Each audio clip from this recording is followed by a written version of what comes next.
नमस्कार दोस्तों, स्वागत है आपका आज के इस वीडियो में जहां हम चर्चा करेंगे एक बहुत ही अच्छे विषय पर। और वो विषय है ईश्वर पर विश्वास, आस्था। क्या है ये आस्था? तो इस आस्था का मतलब ये है कि विश्वास, हम कितना विश्वास करते हैं अपने इष्ट पर, अपने आराध्य पर, या जिस देवी देवता को हम मानते हैं उन पे हमारे ये कितना विश्वास है, कितनी हम उनके ऊपर आस्था रखते हैं।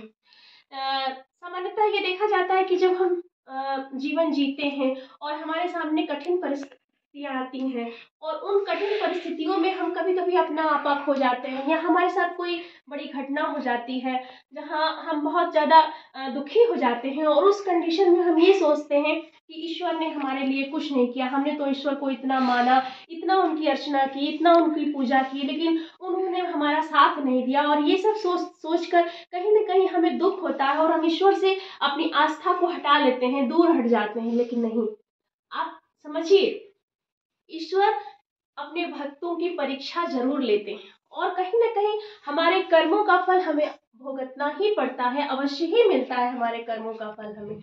इसलिए कभी भी ईश्वर पे से अपना विश्वास नहीं हटाना चाहिए। क्योंकि आप समझिए, अगर कोई बच्चा पढ़ता है, कक्षा में पढ़ता है, हम लोगों ने पढ़ाई किया है, कॉलेज में पढ़ा है, या बच्चे जो कॉम्पिटिटिव एग्जाम की तैयारी कर रहे हैं, तो उसके बाद उनकी एक परीक्षा होती है कि उन्होंने कितना ज्ञान अर्जित किया है। तो ठीक उसी तरह से जब हम भगवान पर विश्वास करते हैं, उनकी पूजा करते हैं, नित्य क्रम से उनकी अर्चना करते हैं, तो वो भी हमारी परीक्षा लेते हैं। वो परीक्षा कैसे लेंगे?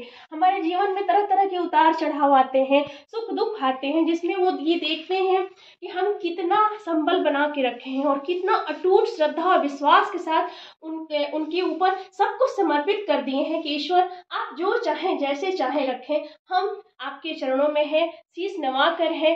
तो जब ईश्वर ऐसा देखते हैं, ऐसी सकारात्मक सोच को देखते हैं, तो वो निश्चित ही अपने भक्त को की श्रद्धा को स्वीकार करते हैं। तो इस सकारात्मक सोच के साथ हमेशा किसी भी क्रिटिकल कंडीशन में आप अपने इष्ट पर, अपने आराध्य पर, ईश्वर पर अपना विश्वास बनाए रखें और इस विश्वास को कभी भी धूमिल ना करने दें। तो इसी सुंदर विचार के साथ बहुत बहुत धन्यवाद।